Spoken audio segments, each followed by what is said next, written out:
से किसी बहन का भाई को ना, और उस दिन वह बहुत रोती है अकेली बैठकर कोने में कि आज मेरा भाई को नहीं। वो किसी मामा के बेटे के बांधेगी या चाचा के लड़के के बांधेगी, फॉर्मेलिटी करेगी, लेकिन अंदर में खुशी कति नहीं हो, चाहे वह किसी के बांध ले। और क्या अर्थ है इसका कि भाई मेरी रक्षा करे, और भाई की रक्षा कौन करेगा? एक बहन बता रही थी कि इसने नाम लिया उस बेटी ने। वैसे तो कई ऐसे उदाहरण हो चुके हैं कि मैं ऐसे रक्षाबंधन पर घर गई और वहां गई तो इंतजार कर रही थी, भाई आने वाला है। घर पहुंच गई मैं, भाई कहीं बाहर गया था काम, बस आएगा अपने भाई का राखी बांधूंगी। थोड़ी देर में भाई की लाश आई मेरे पास, उसका शव आया, मृत्यु होगी एक्सीडेंट में। अब टक्कर मार कर हो रही है, इकलौता भाई था। अब वो भाई अपनी ही रक्षा नहीं कर सका तो बहन की कैसे कर देगा? तो हम क्यों ना सारे ही अपने परमात्मा का राखी बांधा, जो सबका रक्षक है। तो ये परंपरा व्यर्थ की है। फुदड़ फुदड़ भागे जाओ, उधर से उधर जाओ, फिर वही दहेज वाला रौला, राखी बांधन जा, कोई 5,000 दे, कोई 500 दे बेबे को, यानी वो मुंह की तरफ ताके।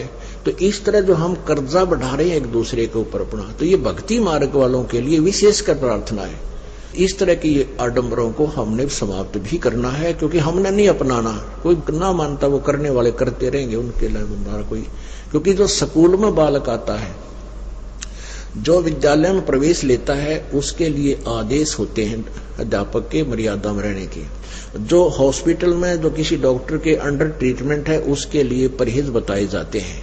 तो वो परहेज उस मरीज को मानने पड़ेंगे, और जिसने मरना है वो मरो, तोड़ो परहेज, करते रहो, फिर उसका लाभ कुछ नहीं होगा।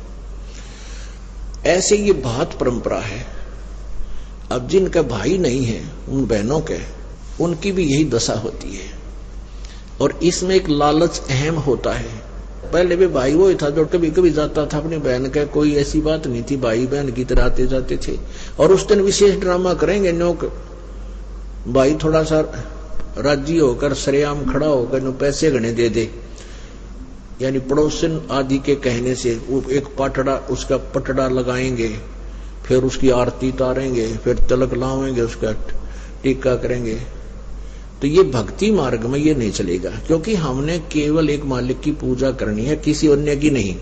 और अपनी पूजा भी नहीं करवानी है, क्योंकि हम फिर भक्तिहीन हो जाएंगे। इसलिए जैसे हम पहले भाई बहन थे, उस जिस दिन वो ब्याह है बहन का, बेटा लड़के या लड़की का, आप जा सकते हैं, सहयोग कराओ। कई दिन पहले चले जाओ, अगर टाइम है तेरे पास तो 1-2 दिन पहले जाओ, बहन का सारा काम करवाओ, आगे ला कर मदद करवाओ।